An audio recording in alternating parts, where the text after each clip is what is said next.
Abasemagunyeni kwezothutho kwiphondo laKwaZulu-Natal balumnkisa abasebenzisi bendlela kuba bathobele imiqathango yasendleleni ngelithuba leeholide zehlobo.Umphathiswa wezothutho uMnumzana Bheki Ntuli uchuba isikhwebu nentatheli yethu uSimphiwe Makhanye ngalomba.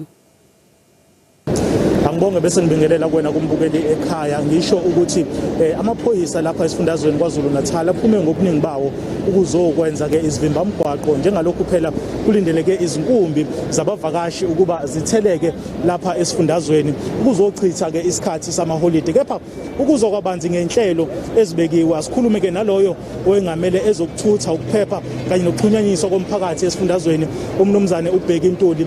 Mphemba sikubingelele sikwamukele endabeni bese siyakubuza ukuthi ngakube ukubona kwakho la lezivimba mgwaqo senisiqalile namhlanje ngakube abantu bayilandela imithetho ebekiwe yokugwema ukubhebhetheka kwegciwane iCovid-19.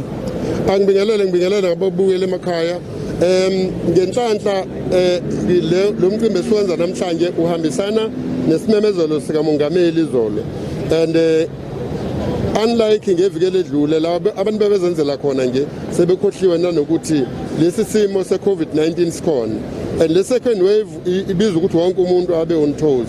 Ngawo ke esababonile emotweni esimisile sithola ukuthi baya comply manje. Sinethemba lokuthi ngoba amaphoyisa ethu azoba namivimba mgaqo kuyo yonke indawo. Lokho nje kusho ukuthi hayi ukuthi uzosithola edolobheni kuphela. Nangaphandle emakhaya sizotholakala ngoba siyakwazi ukusebenzisana nawo wonke amaphoyisa omgaqo. Ngaba omasipala, ngaba amaphoyisa South African Police Services, ungaba amaphoyisa akwa transport. So bonke abantu abanjalo basemgaqweni. Kodwa ke futhi sinqanga umphakathi ukuthi usilekelele ngoba uma ufuna ukunciphisa ingozi emgaqweni kusho ukuthi uma ungena emotweni wena mshayeli nawe lekelela ukuthi imigomo yejubane uyawugcina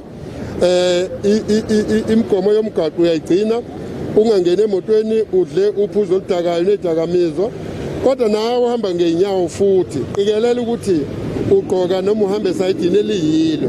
Ngamanye amazwi umuza kaKZN wokwazi ukuthi usuke usunyathela kwenye indawo le ndawo ifana nendawo engcwele sifuna wonke umuntu ongena la anyathele ngocophelela ngoba mawukwedlule kwenza lokho usuka kwenye province uyokubona kwabona usawule ephuma eDamascene. Mphemba sibakhulu esikhathi sakho. Siyabonga kakhulu. Owengamele ke ezokuthutha lapha esifundazweni kwaZulu-Natal uMnumzana uBheki Ntuli angibuyisela intambo kwena eGoli.